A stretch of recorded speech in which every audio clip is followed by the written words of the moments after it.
आज हम लोग उसी टॉपिक को आगे करते हैं और हम लोग ये देखते हैं कि कैसे मानसून संपूर्ण भारत में फैलता है और भारत के अलग अलग हिस्सों में अलग अलग मात्रा में वर्षा देता है या वर्षा कराता है। अब आप कल्पना कीजिए कि अगर भारत के क्षेत्र को देखा जाए तो क्या भारत के सभी क्षेत्रों में, अगर इधर का क्षेत्र हो, ये रीजन हो, मिडिल रीजन हो या नॉर्दर्न रीजन हो या ईस्टर्न नॉर्दर्न रीजन हो, क्या सभी क्षेत्रों में एक समान बारिश होता है? तो पता चलेगा नहीं। सभी जगह पर इस विशाल भूखंड के अलग अलग स्थानों पर अलग अलग मात्रा में वर्षा होता है। दूसरी बात, भारत में जो रेनफॉल पैटर्न है, वर्षा की जो पद्धति है, वो भी थोड़ा सा अलग अलग है। अब आप देखेंगे कि पूरे भारत में मॉनसून के लिए दो ब्रांचेस जिम्मेवार हैं। एक ब्रांच को हम लोग अरेबियन ब्रांच कहते हैं, अरेबियन शाखा, और दूसरे ब्रांच को हम लोग कहते हैं बंगाल की खाड़ी की शाखा। बंगाल की खाड़ी शाखा, यानी कि बे ऑफ बंगाल ब्रांच। तो कुल मिला जुला करके जब इक्वेटर से 0 डिग्री से सनातनी पवन या व्यापारिक पवन पूरी तरह से सेचुरेट होकर के, संतृप्त होकर के जून महीने तक जब भारत पूरी तरह से लो प्रेशर का एरिया के रूप में विकसित हो जाता है, तो व्यापारिक पवन इक्वेटर को पार करके फेरल लॉ का पालन करते हुए दाहिनों की ओर मुड़ती है और भारतीय प्रायद्वीप से टकरा करके यहाँ पर महेंद्रगिरी पर्वत से टकरा करके ये दो भागों में पड़ जाती है। एक हिस्सा भारत के पश्चिमी किनारे से उत्तर की ओर जाता है, दूसरा हिस्सा भारत के पूर्वी किनारे से यहाँ तक आना है। दोनों का मकसद है हिमालय के दक्षिणतम क्षेत्र तक पहुंचना। क्यों ऐसा है? क्योंकि भारत का जो सबसे हाईएस्ट लो प्रेशर का एरिया डेवलप होगा वो कहाँ पे होगा? वो राजस्थान, पंजाब का क्षेत्र में, क्योंकि वहाँ पे बालू का रीजन है, बालुई क्षेत्र है और यहाँ पे हवाएं गर्म होकर के पूरी तरह से कन्वेक्शनल करंट के रूप में ऊपर उठ जा रही हैं। तो हवाओं का कोशिश है कि किसी तरह से दौड़ करके वहाँ पे पहुँचा जाए और इस दौरान जहाँ जहाँ भी उसको लो प्रेशर मिल रहा है उधर बारिश कराते हुए वो चली जाती है। इसी तरह से उत्तर पूर्व के क्षेत्र में देखें तो यहाँ पे इस क्षेत्र में बांग्लादेश और असम का क्षेत्र में, इस क्षेत्र में बालू का इधर भी क्षेत्र बहुत ज्यादा है, तो यहाँ पर भी हाई टेम्परेचर और लो प्रेशर का एरिया होता है, जिसके वजह से बंगाल की खाड़ी की शाखा इधर दौड़ते दौड़ते चलती है और आकर के यहाँ बारिश कराती है। इसी तरह जब देखेंगे कि यहाँ पे बारिश करा करके यही बंगाल की खाड़ी की शाखा यहाँ असम और बांग्लादेश में बारिश कराने के बाद शिवालिक से टकरा करके पुनः ऐसे मूव कर जाती है, पश्चिम की ओर मुड़ जाती है और भारत के मैदानी क्षेत्रों में बारिश कराती है। इसी तरह से ये ब्रांच हिमाचल पहुंच करके यहाँ पहुंचती है शिमला में, और शिमला में दोनों भाई का मिलान होता है। अब मिलान होने के बाद यहाँ पर होता है क्लाउड ब्रस्ट और जबरदस्त बारिश होता है। ऐसा लगता है जैसे कोई बाल्टी से पानी गिरा दिया हो और पूरी तरह से खाली करके अपने आप को हल्का करके फिर वायुमंडल में ऊपर उठ जाती है, ट्रोपोपास पे चली जाती है। अब इस मैकेनिज्म के दौरान भारत के अलग अलग हिस्सों में, अलग अलग क्षेत्रों में बारिश का अलग अलग मात्रा में वितरण या डिस्ट्रीब्यूशन होते चला जाता है। ये आपको जानना इसलिए भी जरूरी है क्योंकि आपसे ऐसे पूछा जा सकता है कि भारत के इन क्षेत्रों में इतना ही बारिश होता है क्यों? कहीं पे कम, कहीं पे ज्यादा बारिश होता है क्यों? ये तो नेचर है भाई, इसको तो सबके साथ समान व्यवहार करना चाहिए था, लेकिन ये भी भेद कर दे रही है। जहां पश्चिमी घाट में खूब बारिश दे रही है तो वहीं ठीक पश्चिमी घाट के किनारे रेन शेडो एरिया यानी वृष्टि छाया क्षेत्र डेवलप कर दे रही है। देखेंगे कि ये पूरा का पूरा रीजन ही वृष्टि छाया का क्षेत्र बन जा रहा है। इसी तरह से देखेंगे कि यहाँ पे जहाँ 300-350 सेंटीमीटर बारिश हो रहा है, वहीं झारखंड और बिहार में 150 सेंटीमीटर बारिश हो रहा है। ऐसा क्यों? इधर आते आते पश्चिमी यूपी आते आते 50 सेंटीमीटर बारिश हो रही है, 100 सेंटीमीटर। राजस्थान में 50 सेंटीमीटर बारिश हो रहा है। ऐसा क्यों? तो ये समस्या को समझने के लिए हम लोगों को देखना होगा कि कैसे कैसे बारिश होता है। उसके बाद हम लोग इसके कौन कौन से फैक्टर हैं जिससे मानसून जनरेट होता है वो बात करेंगे। तो पहले हम लोग देख लेते हैं कि भारत के संपूर्ण भारत में जो वर्षा का पैटर्न है, रेन पैटर्न, वो क्या है। तो एक एक करके देखते हैं। सबसे पहले चलते हैं, जब इक्वेटर को व्यापारिक हवाएं पार करके महेंद्रगिरी पर्वत से टकरा करके दो भागों में बंट जाती है, ऐसे एक भाग ऐसे, एक भाग ऐसे, तो यहां से मॉनसूनी हवा जैसे ही चलती है उत्तर की ओर, तो ये पूरा क्षेत्र निम्न दाब का क्षेत्र है। मॉनसूनी हवा पूरी तरह से आर्द्रता ग्रहण करके सेचुरेट हो चुकी है, संतृप्त है, और उसे चाहिए एक ऐसा दीवार या एक ऐसा हर्डल जिसे वो टकराए और टकरा करके बारिश कराए। इस दौरान यहां पर दक्षिण में अगर आप देखें तो उसे दक्षिण में अलग अलग चोटी मिलता है, जैसे अन्नाईमुडी,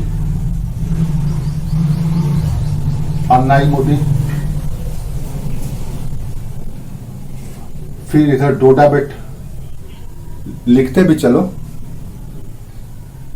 चलो डोडा बेटा,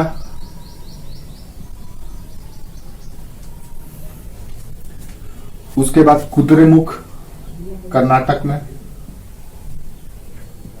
कुद्रेमुख, फिर महाबलेश्वर महाराष्ट्र, फिर कलसूबाई,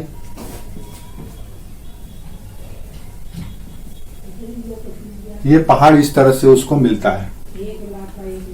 पश्चिमी घाट में जब अरबियन शाखा पश्चिम की ओर, पश्चिम से उत्तर पश्चिम की ओर प्रवाह करता है, तो भारत के पश्चिमी घाट के ये ऊंची ऊंची चोटियां उसे क्रम से मिलती है। इन चोटियों से टकरा करके मानसून हवा टकराती है और टकरा करके ऊपर उठ करके इन क्षेत्रों में जबरदस्त बारिश कराती है। जैसे जैसे दक्षिण से उत्तर जाते हैं, इन चोटियों की हाइट या इन पश्चिमी घाट के चोटी की हाइट कम होती चली जाती है और बारिश का मात्रा भी कम होते चले जाता है। तो ये चोटियों की हाइट कम क्यों है ये आपको बताने की जरूरत नहीं है, क्योंकि आपका प्लेट का, इंडियन कॉन्टिनेंटल प्लेट का शेप ही कुछ इस तरह से है, जो पीछे से नीचे से उठा हुआ है, इधर दबा हुआ है, तो इसलिए ऐसे ऐसे नीचे में हाइट ज्यादा है और जैसे जैसे उतर जाएंगे इधर कम होता जाता है। इसी तरह से बारिश भी जब दक्षिण से उत्तर की ओर जाती है तो बारिश का मात्रा कम होगा कि ज्यादा होगा? कम होता चला जाएगा, क्योंकि वर्षा कराते कराते मानसूनी हवाएं धीरे धीरे हल्की होने लगती है। इसी पर्वतों के बीच में कई पासेस भी हैं। एक तो इन पर्वतों पे बारिश कराती है, जिससे पश्चिमी घाट पर इन क्षेत्रों में जितने भी तरह का प्लांटेशन है या एग्रो फार्मिंग है, उन सबों को फायदा होता है। जैसे हम लोग देखे थे कि कॉफी का, मैंगो का, इस तरह का जो फसल है और भी बहुत सारा फसल है, उनको उस समय फायदा हो जाता है। तो ये बारिश की पर्याप्त मात्रा पा लेती है। विशेष करके अगर आप देखेंगे तो 300 सेंटीमीटर से बारिश शुरू होता है और यहाँ आते आते लगभग 200 सेंटीमीटर तक बारिश होता है। अब दूसरी चीज ये देखना है कि इन पश्चिमी घाट के बीच में कई सारे पासेस हैं, गैप हैं, आपको पता ही है, जैसे सेनाकोटा। अब अलग अलग गैप है, इन गैपों के माध्यम से मानसूनी हवाएं अंदर में भी प्रवेश कर जाती है। अभी तक तो हमने ये देखा कि हवाएं पश्चिमी घाट से टकराती है, टकरा करके ऊपर उठती है और ऊपर उठ करके इन विविध ऊंचाई वाली चोटियों से टकराती है और टकरा करके यहाँ पे बारिश कराती है।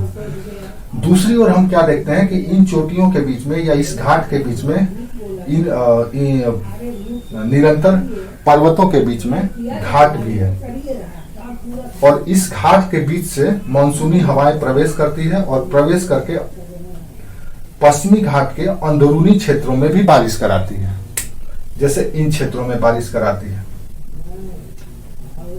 जहां जहां घाट है, घाट से मानसूनी हवा प्रवेश करती है और प्रवेश करके पश्चिमी घाट के पूरब की ओर आकर के बारिश कराती है। सबसे पहले उसको मिलता है सेन्नाकोट्टा दर्रा या सेन्नाकोट्टा गैप। नाम सुने आप लोग, लिखते हुए चलिएगा, सेन्नाकोट्टा गैप। सेन्नाकोट्टा गैप से प्रवेश करती है। उसके बाद ओगाम्बे घाट, क्रम से लिखते चलना, सेन्नाकोट्टा, फिर ओगाम्बे घाट, नेक्स्ट सेन्नाकोट्टा, SENNACOTTA, सेन्नाकोट्टा। दूसरा ओगाम्बे, OGAMBEY, ओगाम्बे, फिर पार घाट, फिर पाल घाट, पार घाट, फिर पाल घाट,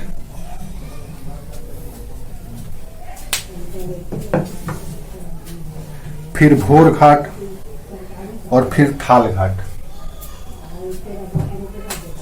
भोर घाट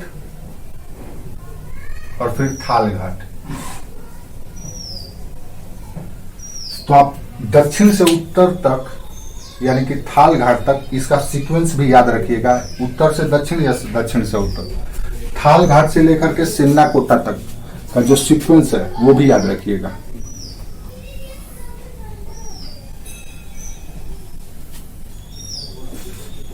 अब इन पासेस से, अलग अलग पासेस से मानसूनी हवाएं अंदरूनी क्षेत्र में प्रवेश करती जाती है। सेन्नाकोट्टा से पास करती है, फिर ओगाम्बे से पास करती है, फिर भोर घाट से, फिर थाल घाट से, फिर भोर घाट से, फिर पार घाट से, फिर पाल घाट से और फिर थाल घाट से। इस तरह से वो पार करते हुए जाती है और जाकर के इन क्षेत्रों में बारिश कराती है। पर्वतों पर बारिश कराती है, चोटियों से टकरा करके। थोड़ा बहुत जो नीचे वाली हवा होती है वो नीचे से इधर से प्रवेश करते हुए अंदरूनी क्षेत्रों में चली जाती है।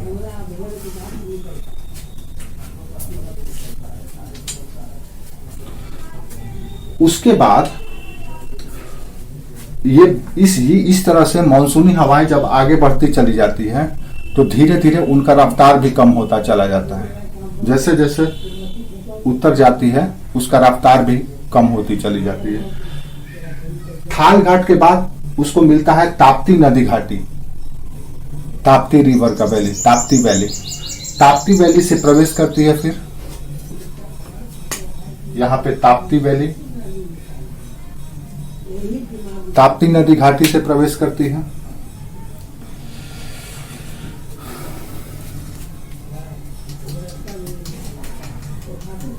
और इस क्षेत्र में स्थित बैतूल का पठार और महादेव पहाड़ी से टकराकर लगभग 150 सेंटीमीटर बारिश कराती है।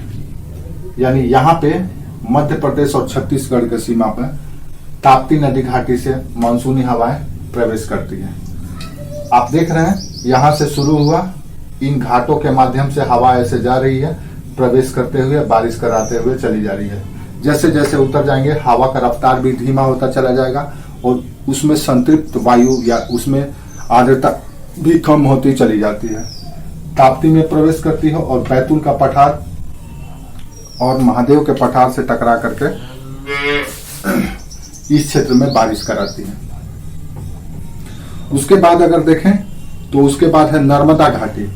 ताप्ती के बाद नर्मदा वैली से भी फिर प्रवेश करती है।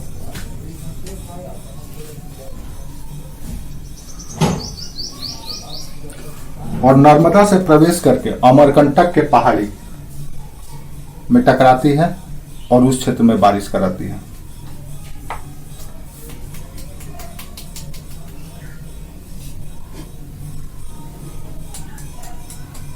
इसी तरह से यहां पे जब पहुंचती है तब खंभात की खाड़ी है, बे ऑफ खंभात, खंभात की खाड़ी से प्रवेश करती है। फिर यहीं पर माही नदी है, माही नदी घाटी से प्रवेश करती है।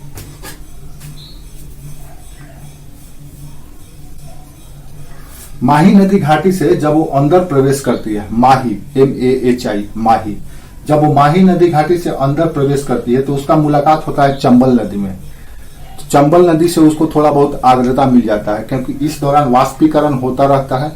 गर्मी का दिन है, जून का महीना है, वाष्पीकरण होता है, तो मानसूनी हवाएं यहाँ पर थोड़ा सा रिचार्ज हो जाती है, आर्द्रता उसको फिर से मिल जाता है। और मिल जाने के कारण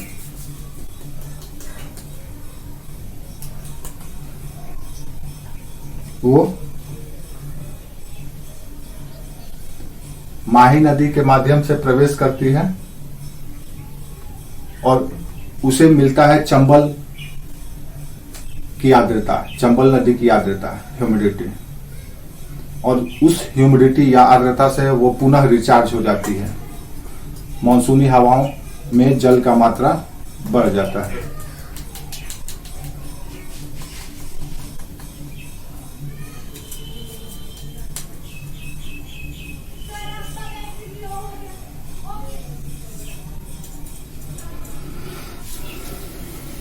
इसके बाद अगर देखें तो आगे पड़ती है तो यहाँ पे गुजरात में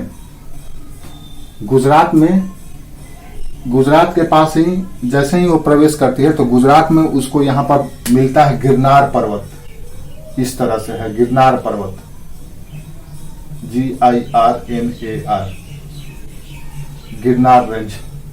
ये गिरनार रेंज दरअसल विंध्य पर्वत का ही विस्तार है। तो यहां से हवा टकराती है और टकरा करके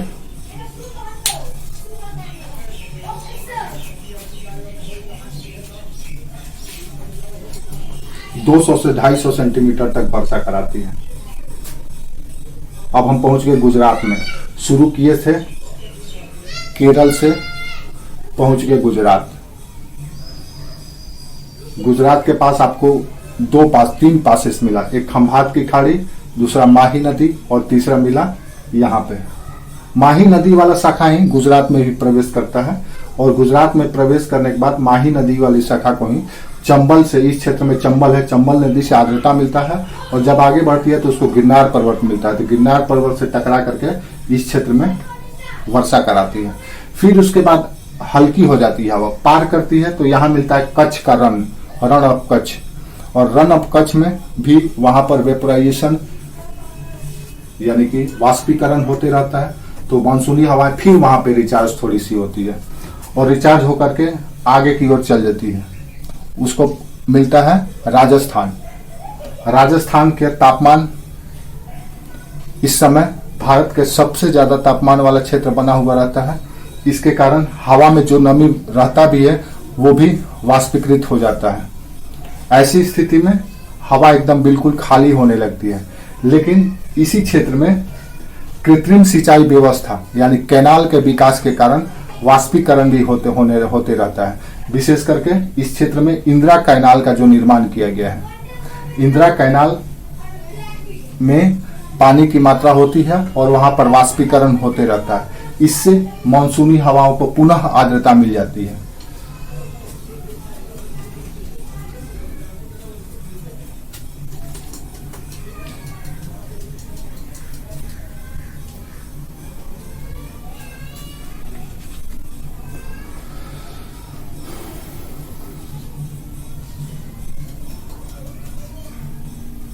ठीक है, आर्द्रता मिलने से वो संघनित होती है और संघनित होकर के पुनः बारिश कराती है। तो ये हुआ अरेबियन शाखा का एक पैटर्न, कैसे कैसे वो भारत के इन क्षेत्रों में प्रवेश करती है और कैसे भारत का इतने क्षेत्रों में प्रवेश करती है। अब आप जब गौर से देखेंगे तो पता चलेगा कि अरेबियन शाखा से भारत के बहुत ही थोड़े हिस्से में बारिश होता है। अब आप देखिए पश्चिमी घाट का थोड़ा सा हिस्सा और गुजरात का हिस्सा और राजस्थान में बारिश होता है।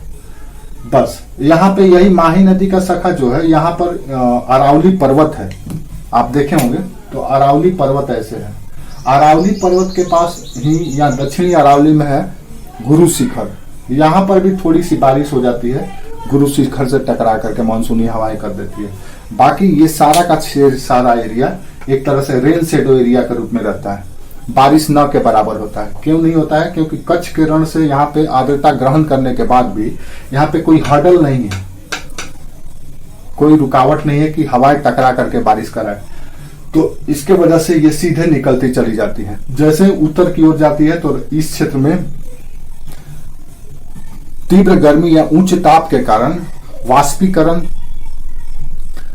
और सतह पर जल के अभाव के कारण वाष्पीकरण न के बराबर होता है। लेकिन जैसे और आगे बढ़ती है तो यहाँ पे इंदिरा कैनाल मिलता है, तो इंदिरा कैनाल से वेपोराइजेशन होते रहता है, उससे रिचार्ज होकर के ये हवा आगे की ओर चलती है और आगे की ओर चलते हुए यह पहुंचती है इधर से हिमाचल, हिमाचल के शिमला तक इसकी यात्रा होती है, आखिरी यात्रा।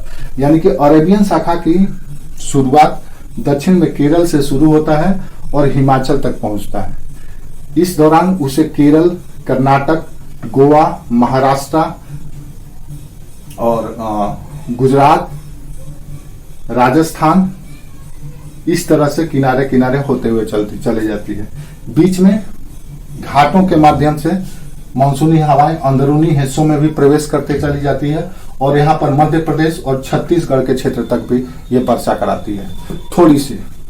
तो कुल मिला जुला करके देखें तो भारत के बहुत छोटे हिस्से में अरेबियन शाखा से वर्षा होता है। अब यहीं पे एक सवाल पूछा जाता है कि भारत में जो सबसे ज्यादा वर्षा होता है, सर्वाधिक वर्षा लगभग 80% वर्षा मानसून के किस ब्रांच से होता है या किस प्रणाली से होता है?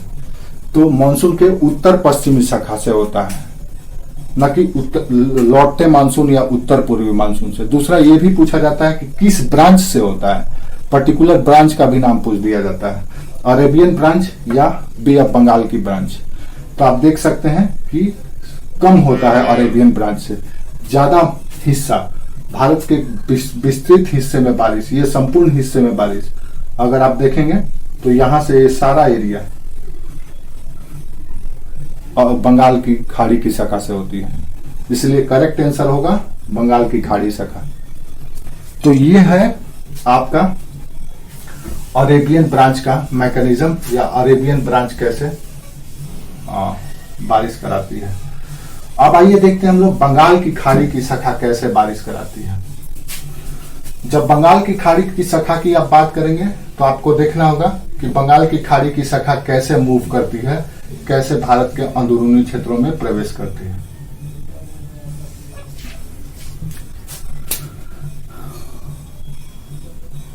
तो जो परिस्थिति या जो सिचुएशन आपको यहां पर दिखा था, हाई टेम्परेचर, लो प्रेशर, उसी तरह से भारत के पूर्वी क्षेत्र में भी आपको देखने को मिलेगा। आपको पता ही है कि भारत के पूर्वी क्षेत्र में पूर्वी घाट है, इस तरह से पूर्वी घाट पर्वत है। पूर्वी घाट पर्वत भी में भी कई पासेज हैं, इस तरह से पासेज नहीं, नदी घाटी है, रिवर वैली है, इस तरह से रिवर वैली है। अब कैसे शुरुआत होता है यहां पर, तो इसका मैकेनिज्म देखिए। तो जैसे ही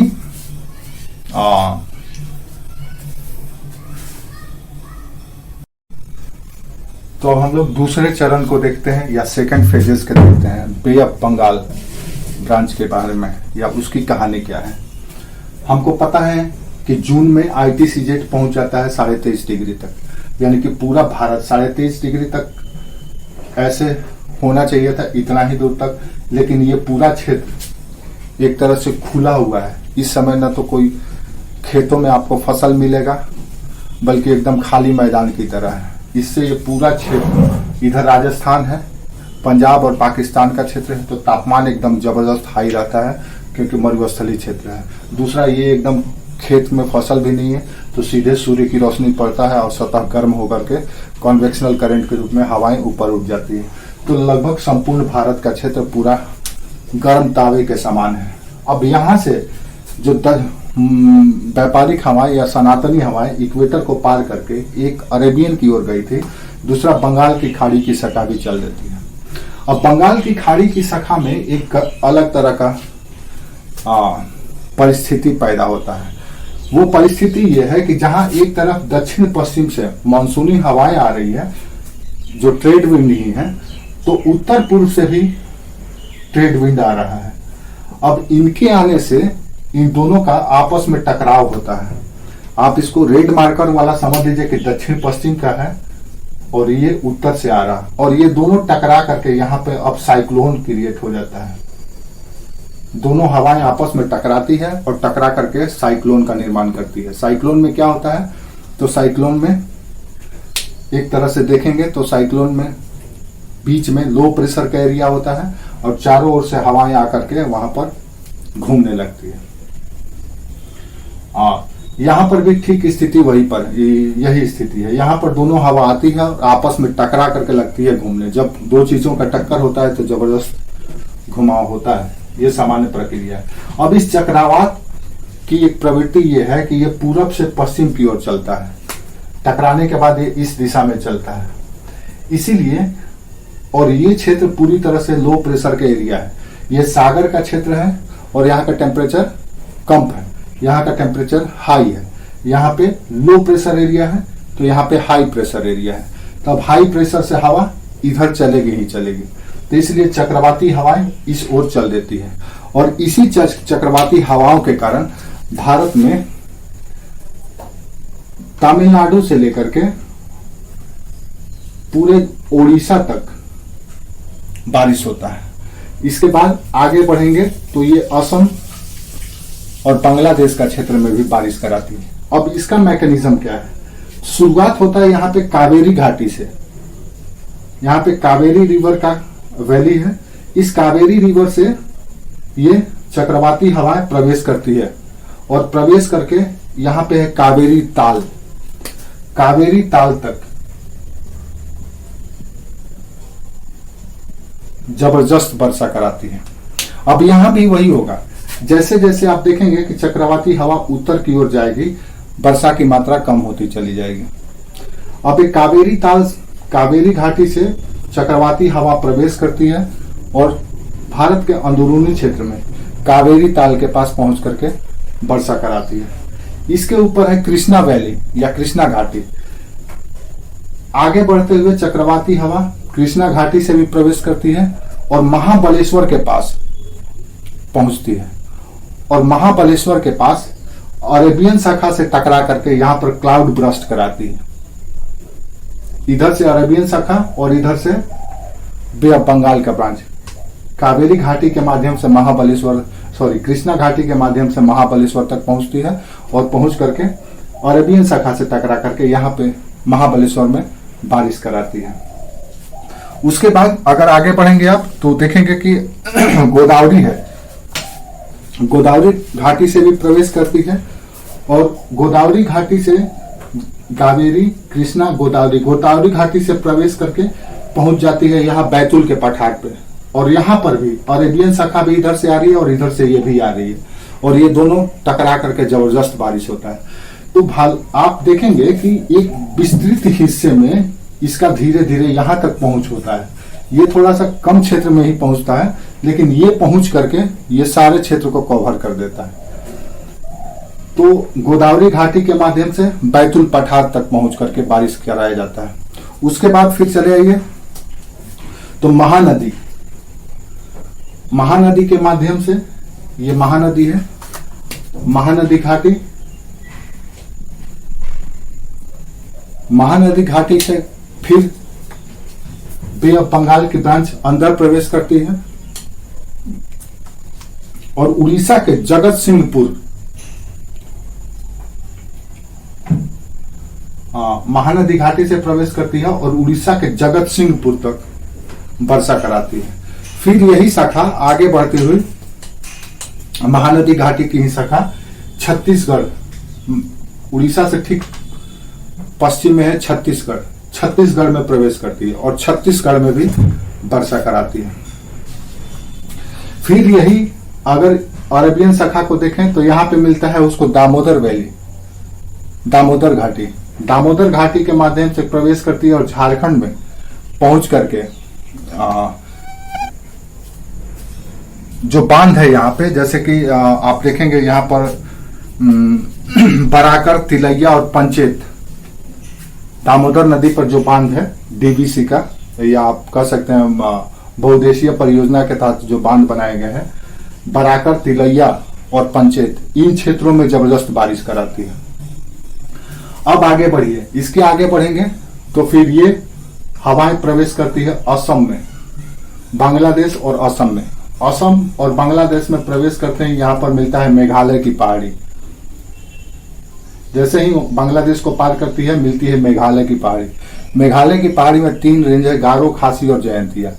इन सीधे खड़ी श्रेणियों से टकराती है और टकरा करके इस क्षेत्र में जबरदस्त बारिश कराती है। और गारो खासी के क्षेत्र में ही चेरापूंजी और मासिनराम है, जहां पर भारत में सबसे ज्यादा सर्वाधिक वर्षा पाया होता है। उसके बाद आगे है सुरमा घाटी। जैसे ही मासिनराम और चेरापूंजी से हवाएं आगे बढ़ती है तो यहीं पर है सुरमा घाटी। इस सुरमा घाटी से असम और अरुणाचल के क्षेत्र में प्रवेश करती है और यहाँ पर जबरदस्त वर्षा कराती है। यहाँ पे शिवालिक की श्रेणी होने के कारण टकरा करके अब इसको उत्तर जाने का रास्ता नहीं मिलता है, तो वापस से पश्चिम की ओर ऐसे मुड़ जाती है। पश्चिम की ओर इसलिए मुड़ जाती है क्योंकि उसको इधर का तापमान को स्थिर करना या नियंत्रित करने के बाद अब इसको लो प्रेशर का एरिया इधर दिखाई देता है, तो हवा इस ओर मुड़ जाती है। इस ओर जैसे ही मुड़ती है तो पश्चिम बंगाल में वर्षा कराती है, पश्चिम बंगाल के बाद बिहार, और बिहार के बाद फिर आगे बढ़ती है। पश्चिम बंगाल और बिहार में प्रवेश करने के बाद उसको मिलता है सोन नदी घाटी। गंगा नदी का पटना में सोन नदी घाटी मिलता है और इस सोन नदी घाटी से प्रवेश कर जाती है दक्षिण की ओर और उसको मिलता है यहाँ पर मिर्जापुर। मिर्जापुर में, इस इलाका में, मिर्जापुर में जबरदस्त बारिश कराती है। ठीक है।